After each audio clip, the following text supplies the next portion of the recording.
नमस्कार मंडळी, मी छाया आपल्या सर्वांचं अगदी मनापासून स्वागत करते। तर तुमचा दिवस खूप चांगला जावोत अशी मी देवी आई चरणी प्रार्थना करते। तर मंडळी, आज नवरात्रातला आहे चौथा दिवस आणि उद्या आहे पाचवा दिवस। तर नवरात्रातल्या पाचव्या दिवशी ललित पंचमी येत असते। तर ललित पंचमीच्या दिवशी आपल्याला काही प्रभावी सेवा करायची आहे देवी आईची। तर ती कोणती सेवा आहे आजच्या व्हिडिओमध्ये मी तुम्हाला सांगणार आहे। तर मंडळी, तुम्ही घट बसवलेला असेल नसेल, फक्त अखंड दिवा जरी लावलेला असेल आणि तुम्ही देवी आईची जर कुंकुमार्चन केलं, देवी आईला कुंकवाने अभिषेक घातला, तर तुम्हाला सगळ्याचं फळ त्या कुंकुमार्चन मधून मिळत असतं। येत्या 19 ऑक्टोबर 2023 ला आहे ललिता पंचमी। तर याच दिवशी केलं जातं ललिता पंचमीचं व्रत। अश्विन शुक्ल पंचमीला ललिता पंचमी किंवा उपांग ललिता पंचमी व्रत करायचे असते। हे एक काम्य व्रत असून या व्रताची देवता ललिता देवी आहे। चला तर मग आपण जाणून घेऊया या व्रताचं महत्त्व काय आहे, हे कसं करायचं असतं। तर मंडळी, उपांग ललिता व्रत हे ललिता जयंतीच्या नावाने सुद्धा ओळखलं जातं। कामदेवाच्या राखीपासून जन्मलेल्या भंडार राक्षसाचा वध करण्यासाठी आई ललिताचा जन्म झाला होता, असं सुद्धा पौराणिक कथेमध्ये सांगितलं जातं। देवीच्या पायापासून ते डोक्यापर्यंत कुंकू वाहने यालाच कुंकुमार्चन म्हणतात। तुमच्याकडे श्रीयंत्र जर असेल तर श्रीयंत्रावर, श्रीयंत्र नसेल तर तुमच्याकडे अन्नपूर्ण मातेची मूर्ती असेल, देवीचा टाक असेल, ललिता पंचमीच्या दिवशी तुम्हाला याच्यावर कुंकवाने अभिषेक घालायचा आहे, तर यालाच कुंकुमार्चन असं म्हणतात। तर मैत्रिणींनो, तुमच्याकडे जर श्रीयंत्र नसेल तर तुम्ही याची स्थापना ललित पंचमीच्या दिवशी करू शकता। ललित पंचमीच्या दिवशी श्रीयंत्रावर कुंकुमार्चन करायचं असतं। तुमच्याकडे श्रीयंत्र नसेल तर तुम्ही तुमच्या कुलदेवीचा टाक असेल, फोटो असेल, तेच नाही तर अन्नपूर्ण मातेच्या मूर्तीवर सुद्धा तुम्ही कुंकुमार्चन करू शकता। तर हे खूप शुभ मानलं जातं। तुम्ही घट जरी बसवलेला नसेल तरी या कुंकुमार्चनमधून तुम्हाला याचं फळ मिळत असतं। तर इतकी प्रभावी सेवा आहे या कुंकुमार्चनची। श्रीयंत्र म्हणजे काय? श्रीयंत्र म्हणजे भगवान विष्णू आणि माता लक्ष्मीचं आसन, त्यांचं स्थान। तर त्यांचं स्थानच आपल्या घरामध्ये असेल तर त्यांची कृपादृष्टी का आपल्यावर होणार नाही? तर हे श्रीयंत्र मी आणलेलं आहे, तुम्ही बघू शकता। तर माझ्याकडे पहिलं छोटंसं होतं श्रीयंत्र, आमच्या गुरुजींनी दिलेलं। तर आत्तापर्यंत मी त्याचीच पूजा करायचे। तर मनी भाव तिथं देव, मनापासून पूजा केली तर देवापर्यंत ती नक्कीच पोहोचले जाते। तर माझं चांगलंच होत गेलं, तर मी त्याच्यावरच कुंकुमार्चन करायचे। आता मी ललित पंचमीच्या दिवशी उद्या मला याचं अभिषेक घालायचा आहे, याची स्थापना करायची आहे, त्यामुळं मी हे श्रीयंत्र घेऊन आले। तर हे श्रीयंत्र मिळालं मला 2700 रुपयाला, 2700 ला। तर श्रीयंत्र हे अखंड असावं, फोल्डिंगचं कधी नसावं। तर आजकाल प्लेटिंगचं मिळतं पहा, फोल्डिंगचं मिळतं, तर ते कधीही नसावं, हे अखंड आहे। तर हे श्रीयंत्र आहे 3 इंचाचं, 3 इंचाचं मिळतं, 1.5 इंचाचं मिळतं, 6 इंचाचं मिळतं।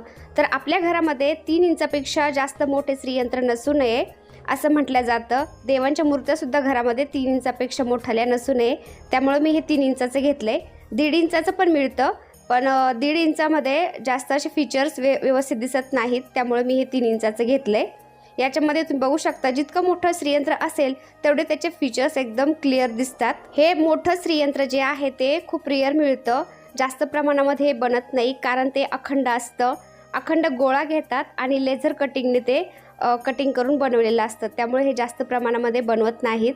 आजकाल हे फोल्डिंगचं येतं आणि नाहीतर मग 1.5 इंचाचं येतं छोटंसं। तर हे श्रीयंत्र मी आधीच ऑर्डर केलं होतं। मला घटस्थापनेच्या दिवशी याची स्थापना करायची होती, पण मला ते मिळालं नाही, तर हे काल मिळालं मला।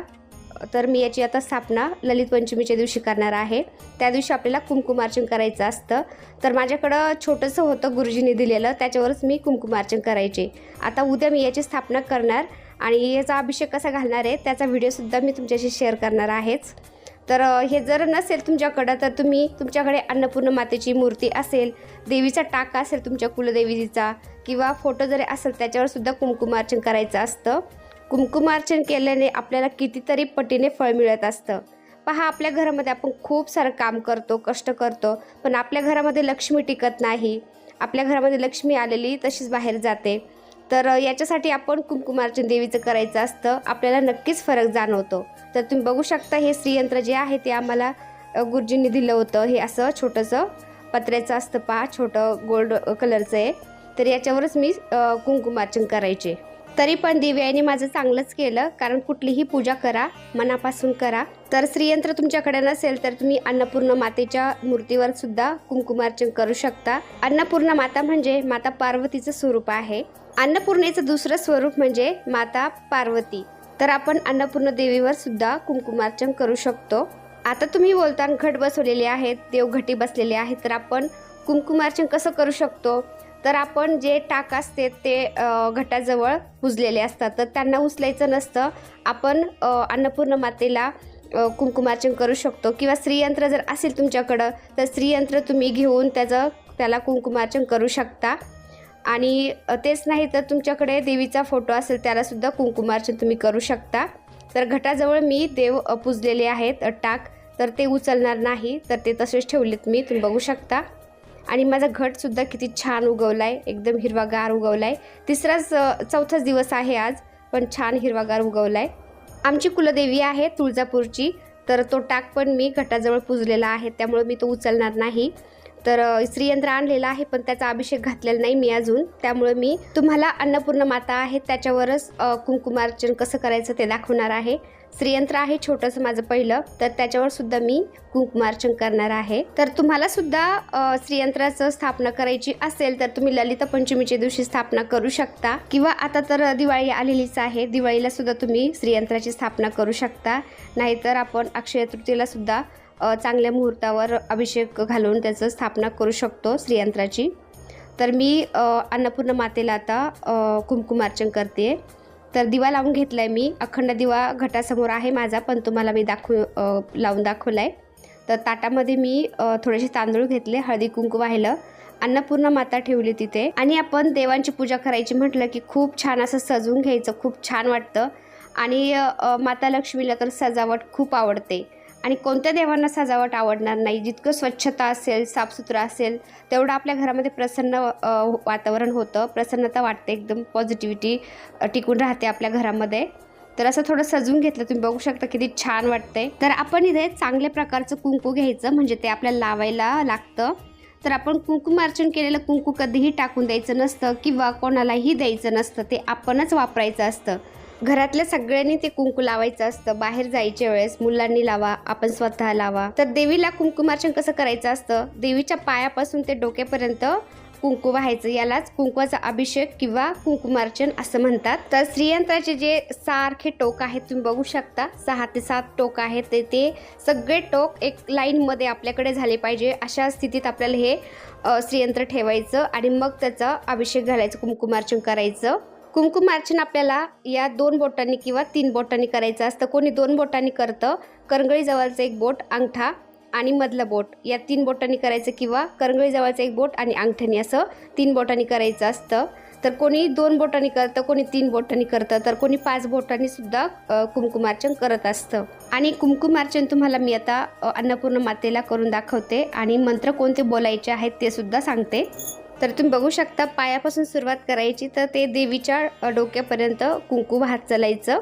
आता आपण कुंकुमार्चन करताना 16 वेळा श्रीसुक्तम म्हणायचं असतं आणि 16 वेळा फलश्रुती म्हणायची असते. आणि श्रीसुक्तमची जेव्हा ओवी संपते तेव्हा लास्टला नमो नमः असं म्हणायचं असतं. श्रीसुक्तम म्हणून तुम्ही कुंकुमार्चन करा, किंवा तुम्हाला काहीच येत नाही तर तुम्ही सीधा 9 मंत्र म्हणू शकता. ओम ऐं ह्रीं क्लीं चामुंडाय विच्चे नमो नमः, ओम ऐं ह्रीं क्लीं चामुंडाय विच्चे नमो नमः. तर असं तुम्ही कुंकुमार्चन करू शकता.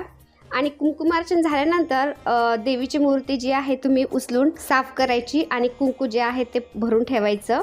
तर असं तुम्ही नवरात्रामध्ये रोज करू शकता.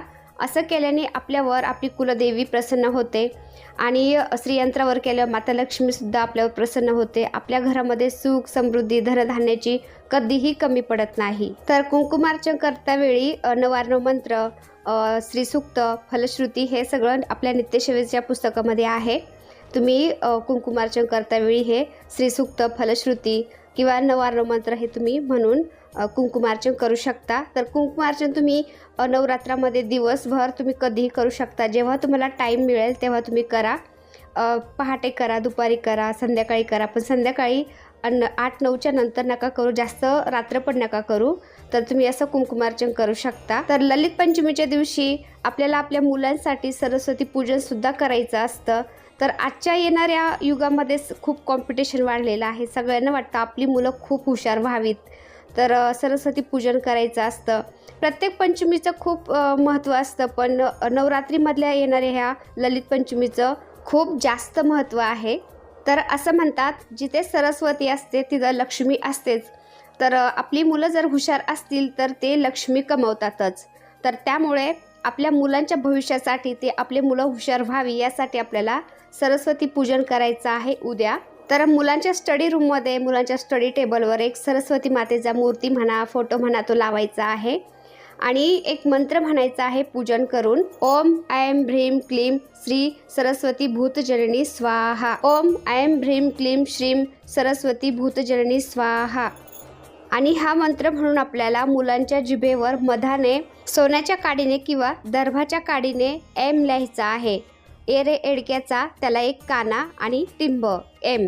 हा सरस्वती बीज मंत्र आहे. तर आपल्या मुलांच्या जिभेवर तो लिहायचा आहे ललित पंचमीच्या दिवशी. तर सोन्याची काडी म्हणजे आपल्या कानातलं किंवा काही एखादी बाळी असेल त्याने तुम्ही सोन्यानी एम लिहू शकता आपल्या मुलांच्या जिभेवर. किंवा तेच नाही तर दर्भाची काडी कुठं मिळेल तुम्हाला, पूजेचं साहित्य मिळतं पहा, तर तिथे तुम्हाला दर्भाची काडी आरामशीर मिळून जाईल. तर त्या दर्भाच्या काडीने सुद्धा तुम्ही मधाने आपल्या मुलांच्या जिभेवर एम लिहू शकता. तर याने खूप फरक पडतो, आपली मुलं खूप हुशार होतात. तर असं तुम्ही दर महिन्याच्या पंचमीला करू शकता. दर महिन्यामध्ये एक पंचमी येते पहा, तर त्या पंचमीला तुम्ही तुमच्या मुलांच्या जिभेवर एम लिहू शकता. सोन्याच्या काडीने लिहा किंवा दर्भाच्या काडीने लिहा. दर्भाची काडी एकदा जर आणून ठेवली तुम्ही, पूजेचे सामान मिळतं तिथून, तर एकदा आणली तर परत परत आणायची गरज पण पडणार नाही. तर ती काडी तुमच्या घरामध्ये नक्की ठेवा आणि त्या काडीने मुलांच्या जिभेवर एम नक्की लिहा. तर ललित पंचमीच्या दिवशी आपल्याला या सेवा करायच्या आहेत, तर तुम्ही पण नक्की करा. आणि आपल्या कुलदेवीचा, लक्ष्मी मातेचा आशीर्वाद तुमच्या पाठीशी नक्कीच राहील. आपली मुलंही हुशार होताल. तुम्ही हा उपाय करून पहा. आणि देवी आईची आरती करते, तर आरती करायच्या वेळेस पण तुम्हाला एक मी टिप देते. तर आपल्याला आरती करायची असते तुपाच्या दिव्यानी. तर तेलाच्या दिव्याने किंवा कापराने कधीही आरती करायची नसते देवाची. आपल्याला तुपाच्या दिव्यानेच आरती करायची असते. कापराने काजळी उडते पहा, काजळी आपला हात काळा होत असतो, तोच आपण डोक्याला लावतो, तोंडाला लावतो, आपलं तोंडसुद्धा काळं होत असतं. आणि तेलाच्या दिव्याने सुद्धा काजळी उडते पहा, आपला हात काळा होतो. पण तुपाचा दिवा तुम्ही लावून पहा, कधीही आपला हात काळा होत नाही, काजळी उडत नाही. तर शास्त्रानुसार आपल्याला तुपाच्या दिव्यानेच आरती करायची असते. तर मंडळी, हा व्हिडिओ तुम्हाला कसा वाटला ते कॉमेंटमध्ये नक्कीच सांगा. व्हिडिओ आवडला असेल तर एक लाईक करा आणि तुम्ही जर आपल्या चॅनलवर नवीन असाल तर आपल्या चॅनलला सबस्क्राईब करायला विसरू नका. तर भेटूया पुन्हा अशाच एका छानशा व्हिडिओबरोबर. तोपर्यंत बाय बाय. व्हिडिओ पाहिल्याबद्दल धन्यवाद.